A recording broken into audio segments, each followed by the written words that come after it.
Hello girls. Previous video में हमने किया था types of audit according to business organisation कि बिजनेस ऑर्गेनाइजेशन के अकॉर्डिंग हमारे ऑडिट के कितने टाइप्स होते हैं। अब हम करेंगे अकॉर्डिंग टू प्रैक्टिकलिटी हमारे ऑडिट के कितने टाइप्स हैं। ठीक है, सो स्टार्ट लेते हैं। First is complete audit. If all the books of account of an organization relating to a specific period are examined in detail। देखिए कंप्लीट ऑडिट क्या होता है, जब हम अपने बुक्स ऑफ अकाउंट्स को, ऑर्गेनाइजेशन के बुक्स ऑफ अकाउंट्स को कम्प्लीटली चेकआउट करते हैं। ठीक है, उसमें जितनी भी ट्रांजैक्शंस होती हैं, एंट्री बुक होती हैं, टोटल बैलेंस होता है, वाउचर्स एंड डॉक्यूमेंट्स, जितने भी उसमें डॉक्यूमेंट्स होते हैं हम उनको फुली चेक करते हैं, उनकी ऑडिटिंग करते हैं, वो कहलाता है हमारा कंप्लीट ऑडिट। नेक्स्ट हमारे पास है पार्शियल ऑडिट। पार्शियल ऑडिट में क्या है, देखिए कंप्लीट ऑडिट में तो हम सारी बुक्स ऑफ अकाउंट्स के चेकिंग करते हैं सारे साल में। ठीक है, पार्शियल ऑडिट है, पार्शियल ऑडिट में क्या करते हैं, हम साल में से पूरे साल का ऑडिट ना करके हम कुछ महीनों का ऑडिट करते हैं, मतलब कुछ स्पेसिफाइड पीरियड की ऑडिटिंग करते हैं। One instead of examine all the books of accounts of a particular organisation only a specific part of books of account. देखा कि स्पेसिफिक पार्ट्स मतलब बुक्स ऑफ अकाउंट्स का कुछ स्पेसिफिक पार्ट्स की ही हम ऑडिटिंग करते हैं, वो होता है हमारा पार्शियल ऑडिट। नेक्स्ट हमारे पास है कंटिन्यूस ऑडिट। कंटिन्यूस ऑडिट क्या होता है, continuous audit refers in which auditor conducts auditor process at regular interval through out the year. Means जो हमारे ऑर्गेनाइजेशन की बुक्स ऑफ अकाउंट्स होती हैं, बुक्स ऑफ अकाउंट्स की ऑडिटिंग रेगुलर बेसिस पर की जाती है। कंटिन्यूस ऑडिट का मतलब होता है रेगुलर बेसिस पर। अब रेगुलर बेसिस का मतलब ये नहीं है कि हम सारा साल अपनी ऑर्गेनाइजेशन में ऑडिटिंग करते ही रहेंगे, नहीं, ऐसा नहीं है। इसमें क्या है, इसका मतलब है, इट मीन्स जो ऑडिटर है वो मंथ में 1 या 2 बार आकर ऑडिट करता है। बेसिकली ये बिज़नेस की ट्रांजैक्शन पर बेस्ड होता है, मतलब हम हमारी बिज़नेस ऑर्गेनाइजेशन में जितनी ज़्यादा ट्रांजैक्शंस होंगी, वो जो हमारी बुक्स ऑफ अकाउंट्स की ऑडिटिंग है उसके ऊपर डिपेंड करेगी। जितनी ज़्यादा ट्रांजैक्शन होंगी उतनी बार हमें ऑडिटर अपॉइंट करना पड़ेगा और उतनी ही ऑडिटर का हमारे ऑर्गेनाइजेशन में विजिट बढ़ जाता है। तो मीन्स जो कंटिन्यूस ऑडिट होती है उसको हम कह सकते हैं कि गैप ले लेके एक प्रोसेस को कंप्लीट करना, ऑडिटिंग के प्रोसेस को कंप्लीट करना, दैट इज़ कंटिन्यूस ऑडिट। अब देखिए इसमें सुटेबिलिटी की जो कंटिन्यूस ऑडिट है वो किस में सुटेबल ज़्यादा होता है, where the size of business is large, जहाँ हमारे पास बिजनेस का जो साइज़ होता है वो लार्ज होता है, बड़ा होता है। Where the final accounts are required earlier, जब हमें फाइनल अकाउंट जो हमारे जल्दी चाहिए होते हैं, हमें नीड होती है हमें। Where the intensive checking necessary, जहाँ हमारे पास हमें इमीडिएटली इंटेंसिव चेकिंग करनी होती है बुक्स ऑफ अकाउंट्स की। Where the internal checking system is unsatisfactory, means जब हम अपनी इंटरनल चेकिंग सिस्टम से सेटिस्फाई नहीं होते, हमें नहीं सेटिस्फिकेशन होती है कि हमारे इंटरनल चेकिंग सिस्टम ऑडिटिंग का अच्छा चल रहा है नहीं चल रहा है। ठीक है, नेक्स्ट हमारे पास बात आती है पीरियोडिकल ऑडिट। पीरियोडिकल ऑडिट क्या होता है, at the end of the financial year when the accounts have been finalized, the checking of account at the employer's premises is termed as periodic audit। periodic audit होता है जब सारा साल के बाद, जो हमारे फाइनेंशियल ईयर के बाद, सारे फाइनेंशियल ईयर के बाद जो हमारे एक अकाउंट्स फाइनलाइज्ड होता है, फाइनल बन के तैयार होता है, उसकी ऑडिटिंग करना।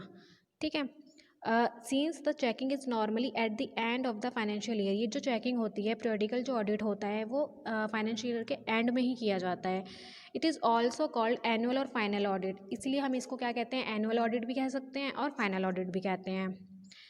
अब देखिए ये इसकी क्या सुटेबिलिटी है, where the business is small, जहाँ पे जो बिज़नेस है उसका साइज़ स्मॉल होगा वहाँ पे ये पीरियोडिकल ऑडिट किया जाएगा।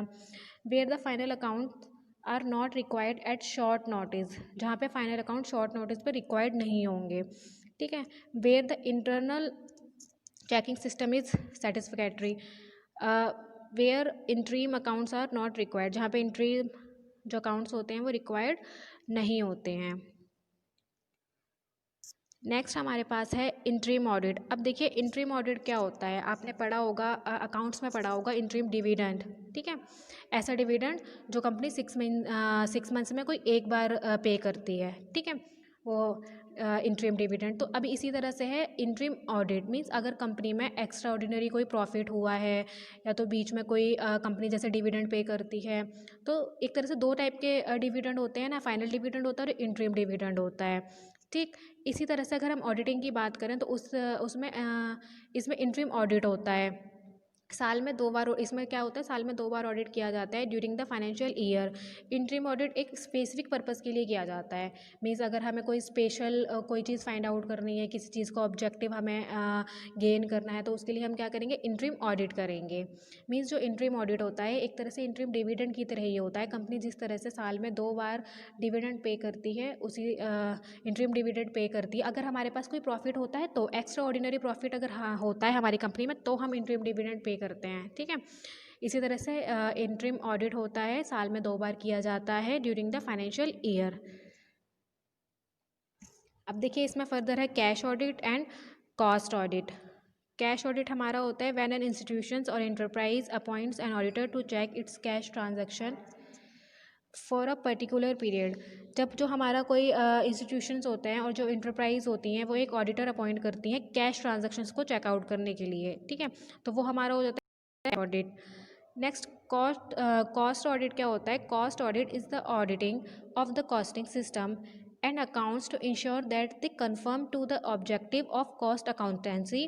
The accounting starts from the purchase of the raw material and covers the cost of manufacturing process and their and other costs till the end product is ready to be marketed. Cost audit होता है कि हमें business organisation में सारा costing system, cost accountancy का ब्यौरा देता है। मीन्स जो हमारा अकाउंट्स में जितनी भी हमारी रॉ मटेरियल्स होते हैं, परचेज होने तक लेके उसको मैन्युफैक्चरिंग की प्रोसेस से लेके फाइनल प्रोडक्ट बनने तक जितनी भी कॉस्ट आती है उसका एक ब्यौरा तैयार करता है कॉस्ट ऑडिट। ओके, नेक्स्ट देखिए हमारे पास इंटरनल ऑडिट। इंटरनल ऑडिट हम प्रीवियस वीडियो में कर चुके हैं उसके टाइप्स में। तो देखिए इंटरनल आपको पता ही है, internal means inside the organisation and audit means checking. Means जो इंटरनल ऑडिट है हम किसी बाहर के ऑडिटर को अपॉइंट नहीं करते हैं, हम अपने बिजनेस ऑर्गेनाइजेशन के अंदर के पर्सन को ही एज अ ऑडिटर अपॉइंट करते हैं अपने बुक्स ऑफ अकाउंट्स की चेकिंग करने के लिए। ठीक है, जिसे हमारी बुक्स ऑफ अकाउंट्स की प्रॉपर नॉलेज होनी चाहिए, जिसको थोड़ा इंटरनल ऑडिट जो मैनेजमेंट अफेयर्स होते हैं उसके अच्छे होने चाहिए, मैनेजमेंट की उसको अच्छी नॉलेज होनी चाहिए, वो इंटरनल ऑडिट कर सकता है।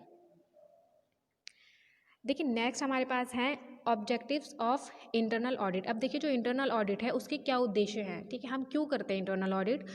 First is to examine the work done by employ who are responsible to maintain the accounts. जो ऑर्गेनाइजेशन में एम्प्लॉयज़ हैं वो कौन कौन सा काम कर रहे हैं, किस किस पोस्ट पे अपॉइंट हैं, अपना काम सही से कर रहे हैं नहीं कर रहे हैं, उस चीज़ को ये इंटरनल ऑडिट चेक करता है।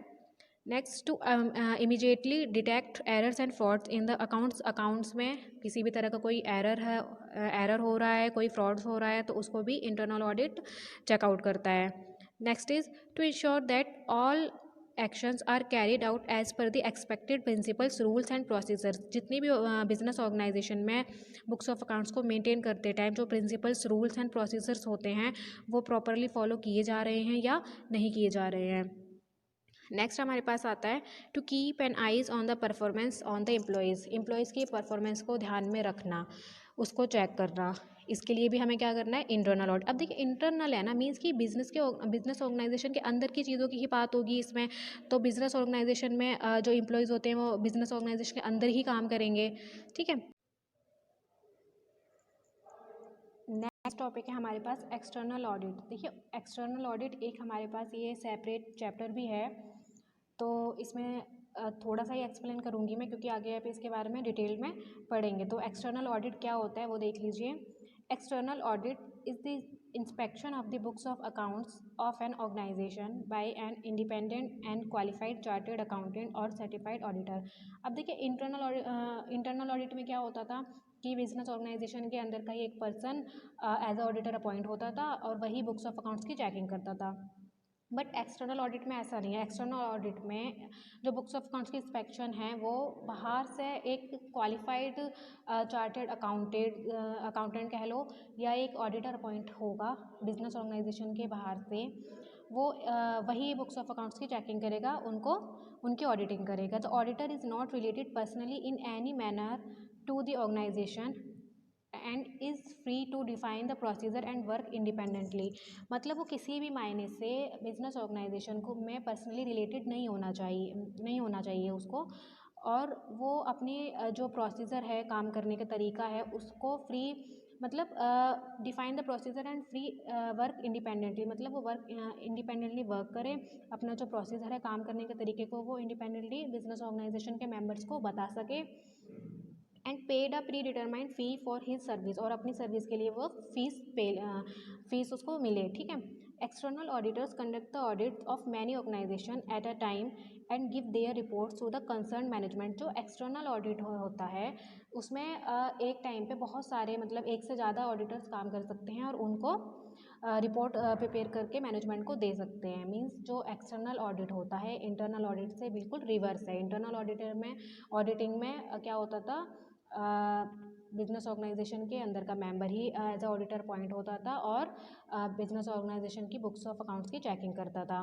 बट एक्सटर्नल ऑडिट में क्या है, एक्सटर्नल ऑडिट में हम बाहर से एक क्वालिफाइड पर्सन अपॉइंट करते हैं एज अ ऑडिटर, जो हमारे बुक्स ऑफ अकाउंट्स की टाइमली चेकिंग करता है, ठीक है। तो बच्चे इस वीडियो के साथ हमारा जो 3rd चैप्टर है वो कंप्लीट होता है। किसी को कोई डाउट, एनी क्वेरी, अच्छे से रिवाइज़ कीजिएगा ये चैप्टर। एग्ज़ाम के पॉइंट ऑफ व्यू से ये चैप्टर बहुत इंपॉर्टेंट है और शॉर्ट नोट्स भी इसमें से आते हैं, ठीक है। So thank you.